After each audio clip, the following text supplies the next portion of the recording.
Buenas tardes. En este momento vamos a hacer la entrevista a don Eduardo para escuchar los relatos y memorias a través del tiempo y hablar sobre la migración. Don Eduardo, ¿cómo es su nombre completo?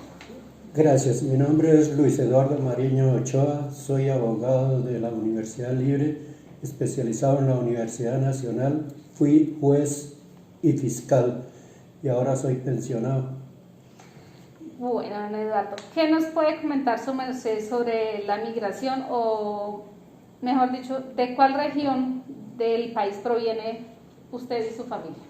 Con mucho gusto. Mi infancia transcurrió en el municipio de Tuta, que es de la provincia del centro, cuya capital es Tunja.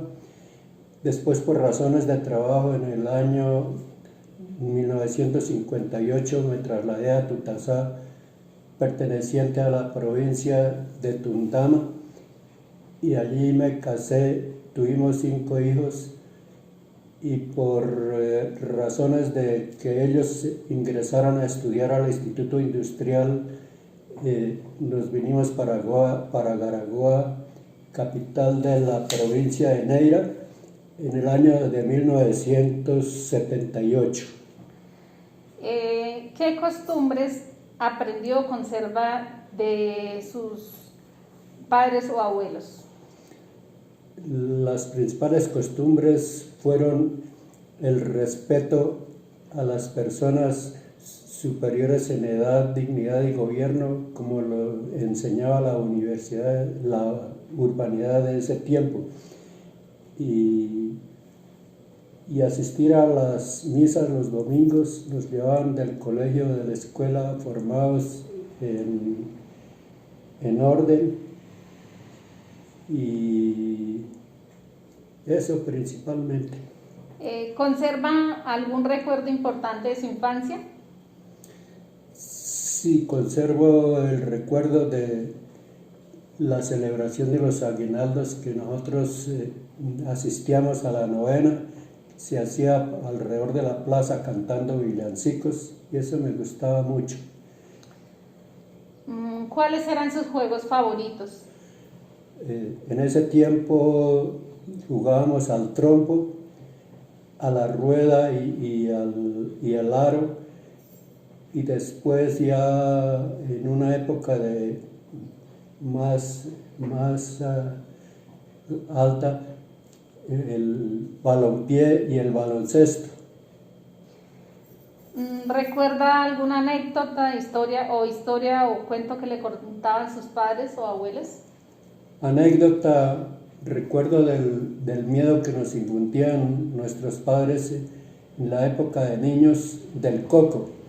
Nosotros le teníamos mucho miedo al coco, y sobre todo cuando nos mandaban a acostar y estaba oscuro, teníamos mucho miedo a eso. Eso es como anécdota.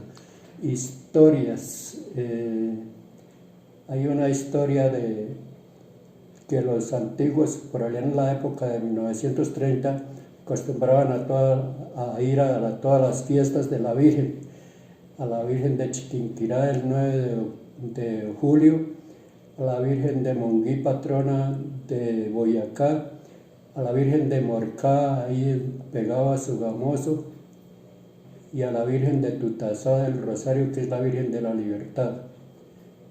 Y la historia que recuerde, que una vez unas familias se fueron para Chiquinquirá el día víspera, y entonces esa vez llovió muchísimo y hubo una inundación ahí en un pueblito que se llama Sutamarchán. No pudieron pasar y les tocó devolverse.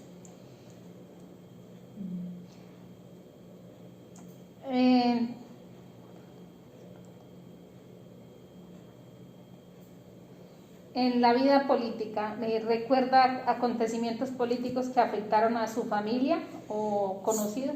Sí, recuerdo el hecho del 9 de abril, que afectó no propiamente a mi familia, sino a mí personalmente, me afectó psicológicamente, porque eso fue el estallido del odio entre dos partidos tradicionales, liberal y conservador.